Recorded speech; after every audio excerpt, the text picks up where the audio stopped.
Hi guys, I'm Dr. Jenny White, a dentist in Sarasota, Florida, and her fearless patient Susan with our podcast, Open Wide, Unfiltered Opinions Between a Dentist and Her Patient. Over the past 25 years or so, I've been sitting in a little room talking to myself all day, and I've gained a lot of wisdom through that process, which I want to share with you. We hope our podcast casts optimism and fearlessness to you so you can rise to the top, stay at the top, and dream bigger than you've ever imagined. So on today's podcast, we have my dear hairstylist, Amanda Zoller of Bella J Salon.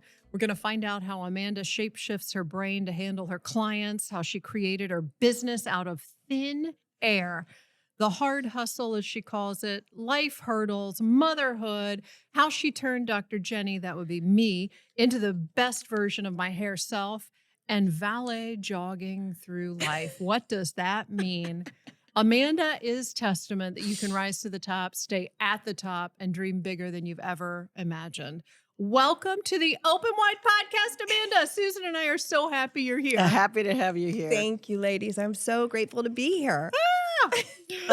Okay, so for starters, I know my hair looks good, but I think I should let everybody know how I met Amanda.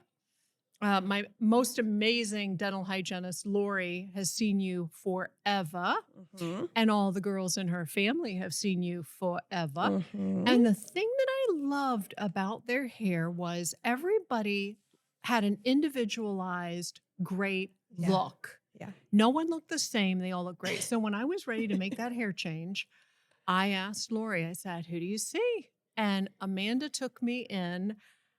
I don't know if she regrets that, but I am so thankful. I'm so thankful. So yeah. Love it. I'm glad you're in my chair. Oh my God. We have so much fun when you're there. I love being in the chair. Oh. Tell us about your background. Like, how did you get into the profession that you're in? And how many people are in your salon? I'm assuming you're the owner, right? I am the owner. Yeah. I have 12 girls that are in the salon. Yeah, That's a good size. That's a good size. Yeah. I fell into doing hair. I don't remember aspiring to do hair. I'm dyslexic. And I remember I wanted to be an attorney. And my mother was like, you'll never make it. You can't do it. Your brain doesn't work that way. You're only going to be good at being a bartender or doing hair. And she said, because you have good hair, you should be a hairdresser. Yeah, and that's how I did it. Yeah. And then when I did it, I realized then if I'm going to do it, I'm going to be the best at it, or I'm going to make the most money. Like, then it was like, there was just a competitive spirit that kind of came over me. And then I was like, okay, well, I'll show her that I can Good still for do you. it. How long ago was that? Oh, 30 years. Oh, wow. Good for you. 30 years ago. Yeah. She does have a great head of hair, though, I will say. Yeah. I know for our listeners, you can't see this, very but curly her and hair very is beautiful. thick, naturally curly, Yeah. fun, voluminous. Yeah. I was blessed. I'm grateful for it, but that's where it came from. That's how the whole salon atmosphere. And then as I did it, I was on. I worked behind the chair for about 10 years. I was on stage teaching hairdressers. I worked for Redken for a while as an educator, and it just kind of was a natural progression into owning a salon. I managed salons, and then I opened salons, and then I was like, I might as well do it myself. And Good for you. And then I own Bella J. That's another thing I would like to ask Amanda. There's a big difference from being a hairstylist to being a hairstylist / business owner / 12 employees. Oh, God, yeah. Like, how did you make? I know it was a gradual thing. Yeah. But how did you? Was there just one day when you said, I can do this better than any of these people that are around me? I can do this differently, and I'm going out on my own?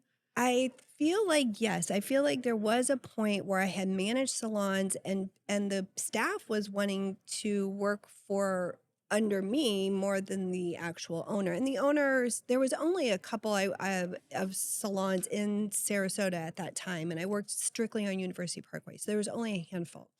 And I just noticed that the people I was working for, their integrity wasn't that good. It was hard for me to stand behind them as an owner. And I finally was just like, this isn't I've got to do something. There was 2 salons on that street, and I'm like, I guess I'm just going to open up the third one.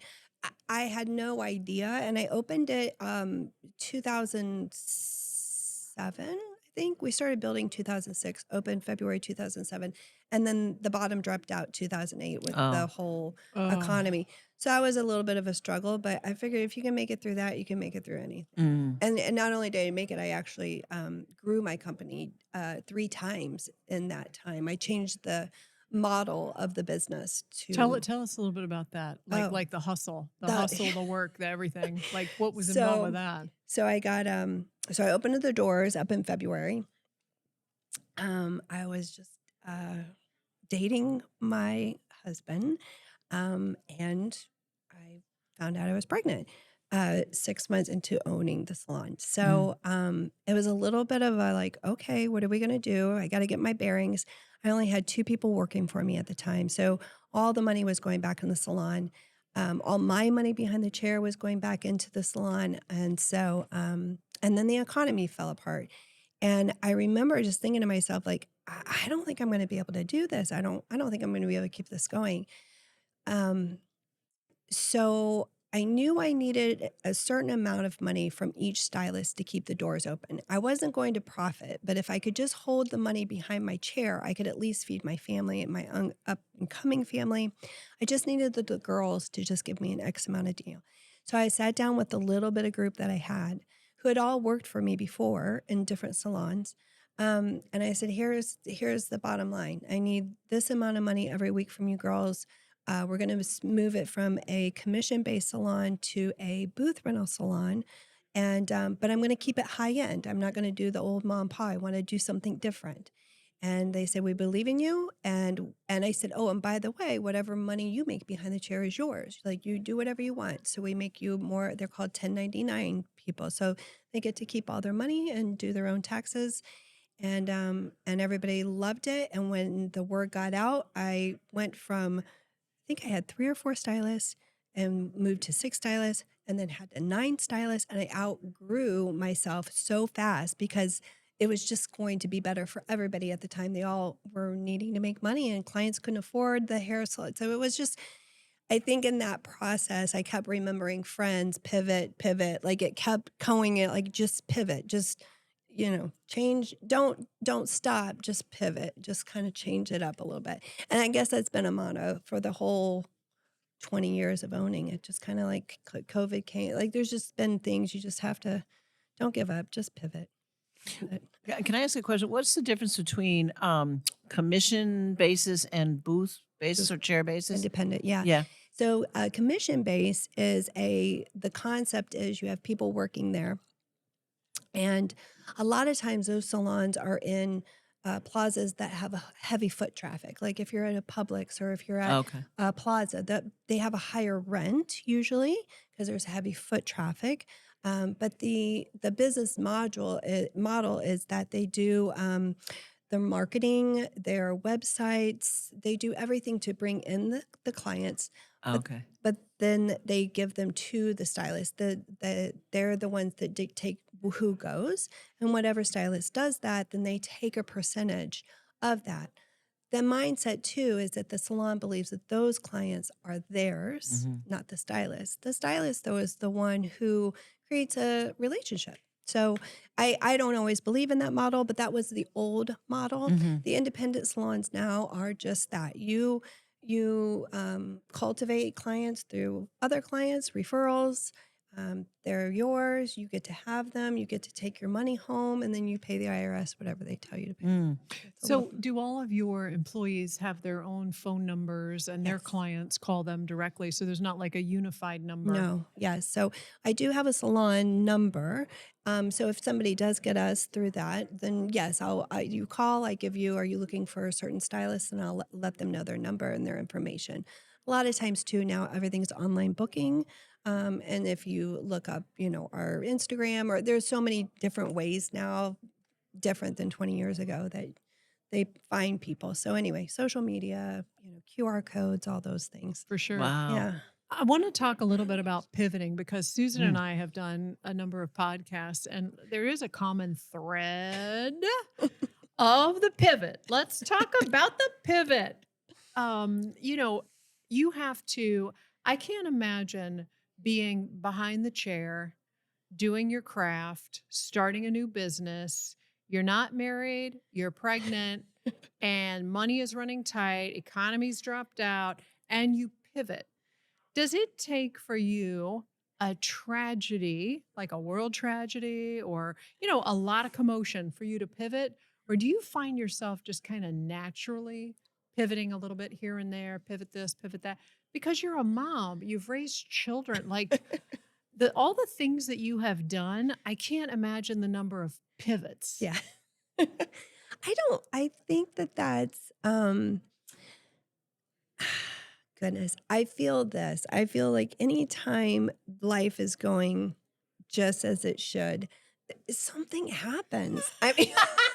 I mean, all hell breaks loose. It's just like the life happens.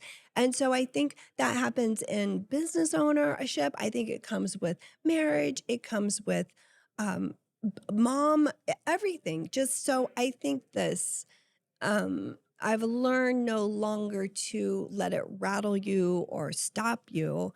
You just have to have a mind frame of being like, go with the waves. Let's just go. Okay, we're gonna have to take a turn. Okay. I just feel like that's my mindset always. I've never not I guess I was raised in a crazy life. And so because my childhood was crazy, I just kind of learned to pivot all the time. Like it's just, oh, okay, that's not going to work. Okay, let's do it this way or that way. So it's just, I think maybe I was raised that way. Maybe. I don't know. It's just ingrained in Yeah. you. It's not something where you went to a pivot class. No, exactly. No, it's been in my And wore an 80s leotard and took the pivot class. Exactly. That's funny. Yeah. I know. I'm struck by your being a mother and raising children and running a business and growing the business and thinking about what the next step might be. I'm always so proud of women who do that and do it well, like Thank you do. But tell us about how do you juggle that? Like you must have had some support. Did you have the child's father in their lives and then he could help out too? Yeah. I honestly thought when I found out I was pregnant, I thought, well, he'll leave. He'll probably leave. He's probably going to go. It was not planned. Run. So I immediately in my pivot life, I'm like, that's okay. I'll just run this business. I just immediately assumed I was going to do it on my own. And I'm just so grateful. He was like, no, I'm going to hang in here. We're going to do it together. So he did. He stayed. And he actually at that same time was getting hired on at the fire department. So so he was starting his own career, which you're not making very much in the beginning. So anyway, it was learning to let go of a lot of control. Because when you're a new mommy, you want to control their feeding and their diaper. And I had to learn to say, okay, he's going to love this baby. Here's the baby for a day. I got to go work. And then when he would go to work, I would take the baby. So the one thing being sitting in my chair, even to this day, I work 2 days, I'm off 1 day because that's the firefighter schedule. So I'm not always consistent in my schedule. So when coming on as a client, you always have to know I work a little bit differently, but it's worked for me for however long. And I've raised 2 babies. They're 16 and 14. They're no longer babies. Oh, nice. We've been able to do it. And I couldn't have done it without my husband because there's many a times I do want to jump off. I just want to jump ship. Yeah. Oh, yeah. I don't want to do this anymore. Yeah. And always like owning business, being a mom. I'm like, I'm done. Yeah. And he's just always pushed me back into line. Like, no, he lets me spin out and crash out a little bit. And then he's like, no, let's come back Let's together. rein it in. Let's rein it in. Pivot. It's interesting because that process of raising children, I'm a control freak. Mm-hmm. And I'm sure as a business owner and Susan as a business owner, we're control freaks. And to learn the letting go process, to trust that somebody's going to take care of that baby. It might not be exactly how you do it, Right. but it's how they do it. And they have as much interest in it as you, and they're going to do a great job. Right. You had that was a huge. Well, and at the same time doing that, mind you, I had to let go of the control of the salon too, because I was no longer micromanaging when they were coming in, how they were greeting clients, how they would dress, how I didn't have any more control. Maybe that was a lesson at the time, like the economy was out of control. I had to let control of the micromanaging of the salon. I had to let control of the feeding habits, like of a newborn. Like I think it was definitely life changing at that moment to uh, have a little trust, have a little faith, and know that at the end of the day, whatever happens, you can figure it out, and you'll pivot and do something different tomorrow. Like Good for Wow. you. it'll be Yeah. okay. Yeah, that's great. So what are your future Um, plans? Are you going to like franchise or oh my open up gosh. other salons or 199 yeah, Bella why not? J's. Oh my goodness. Well, now in my late, well, I'm early Whatevers. 50, Your whatevers. mid We're whatevers. My whatevers, mid right? whatevers. My life, it's shifted a little bit now. There was the ambition in my 40s to push through and push on. And at the time, there was a time where I was one of the biggest independent salons in the Sarasota Manatee County. I'm not that girl anymore. And I do see the up and coming owners of salons, and I'm impressed in what they're doing, but I don't know if I can run that race anymore. That's Mm. the difference now is I think I'm at a life where I feel like it's okay to pass the baton. I don't know what that means. If that means my daughter will want to do it, I don't know if that's I will always own Bella J until the day I die. But I feel like that fight of like, let's go do more and let's go get more. Yeah, you I'm don't need at it. a different part Yeah. in my life now. So I don't But give how up. is your industry changing? Is technology playing a big role in the change of the industry, and not Social, just in yeah. billing and stuff, but I mean in terms of like how you cut hair or how you style hair or It's how? not so much that. Yes, I think that always change it. I mean, the extensions, I mean, Yeah, it kind of it changes throughout. It's right. trendy, and then it turns into something else. I did extensions 20 years ago. They're a little different than what they are now, but they're Yeah. still extensions. I think though the biggest change is social media, and that Mm. part of it has either you stay up and going or you fall off. And Yeah. so when I'm doing hair, I have enough time to allow to cut and color and keep my clients going. I'm in a generation where I didn't allow time to take a picture, post, write a caption, make sure I put it on Yeah. it's like Yeah. that part is hard for me, not hard. I'm doing Time it. consuming. Very time consuming. You can hire out and have it done. But that's the one thing that's changed dramatically. Okay, that makes sense. Yeah, Sure. Yeah. dramatically. Wow. I mean, that's really amazing to think you've got to perform, be the stylist, and then switch into a social media role and post, and then answer the phone calls that come in from that Yeah. post, Yeah, it's a lot. and run the business, and. Yeah. Mhm, That's amazing. It's amazing how all industries are changing, not just yours, but mhm. mine, Susan's. Yeah. It's all evolving. Yeah. I want to take a couple minutes. I'm just fascinated. Susan and I did a podcast a little bit ago about our mothers and their hair and how till their last breath we were putting the color on. The attachment women especially have to their hair is so strong. Yeah. So you've got to not only perform as they're watching you in the mirror Mhm. do it, you also have to manage the psychology of these people. Yeah. Yeah. It's amazing to me how much identification to women through their hair. To me, I guess maybe because of my curls, and I never had that attachment. And so when I'm with people who are every hair has to be in place or this isn't, it's very like, wow. It is true. Women, it is instant gratification for me when I see a smile in someone's face when you say you matched my outside to make my inside, like their inside came out. Mm. So that part of my job is life changing. When somebody is going through a divorce or a death, and they don't feel good, and whatever that hour and a half of cutting or highlighting, whatever it is, made them feel like, oh, this is what I feel good. I feel, you love your short haircut. You love, whatever it is. You did that for me. Yeah. My insides are out. My Yeah. outsides are in. I don't know what I got, but But- I love my hair. And you feel so more confident, or Yeah. it's just, I can't explain it, but it is. A woman gets their not identity, but their confidence, or they just feel different. They're stronger. That's they're great. yeah. You know, I'm always fascinated by what we tell our hairdressers. Like my hairdresser, Stacy, I love her. But the stuff I tell that girl, Oh. like I don't even tell some of my friends. Oh my God. So what you hear in the course of a Oh. day, I know you also do, Jenny, at your practice, but oh Oh, my God, it's probably nothing like Amanda in the hair. Oh. Oh my I well, God. don't see, Amanda and I have always said this. We're very similar because it's like the confession booth, the yeah. dental chair Yeah. and the hair salon Yeah. chair. Same But thing. Amanda doesn't have the 400 things in your mouth. So Yeah. they can talk more freely Right. Right. and they're not Yeah. afraid of being hurt. So Oh. let's Yeah. dive into what are some of Oh the gosh. things, like, just general things that you might hear in a day or Oh. whatnot. Because honestly, I don't know why you don't need psychiatric treatment. Oh, I Right. know. Yeah. I mean, I can hear anything from one person's bowel movements Mm-hmm. to them cheating on their husbands or vice versa. And by the way, their partner will be coming in like right after them. So you hear Oh, I know. all of that. I know we talked about the grind. I know we talked about building the business. I know we talked about the struggles. I know we've talked about a little bit of the psychology.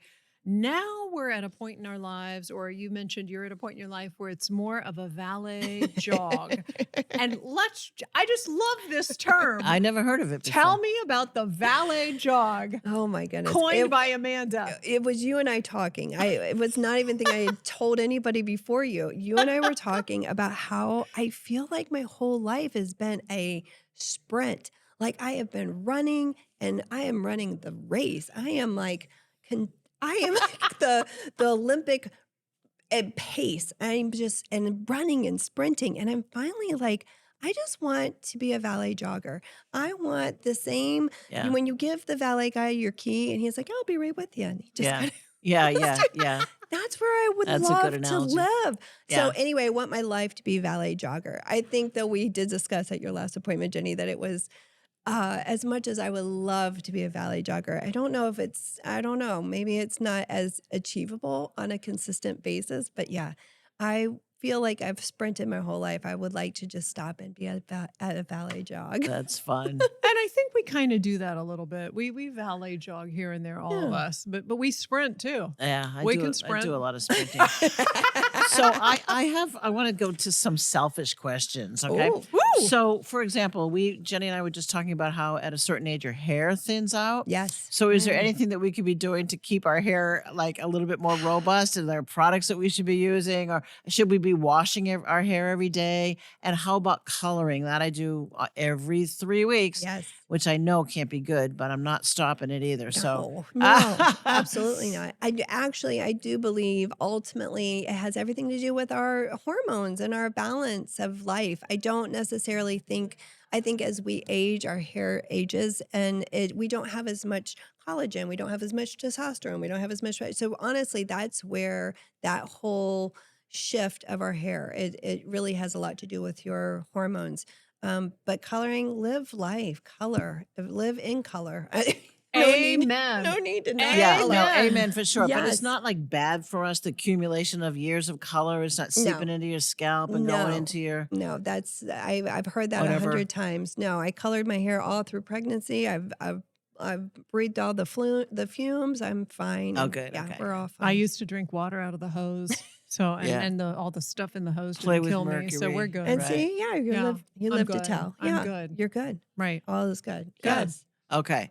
All right. So all right. Phew. So thank color God. highlight away. Yes. Do what you want to do. Live in Okay. color. Thank you. Any other questions, Susan? Any other selfish Well, questions? yeah, here's one right here. I wrote them down. Is there certain foods you should be eating for healthier hair?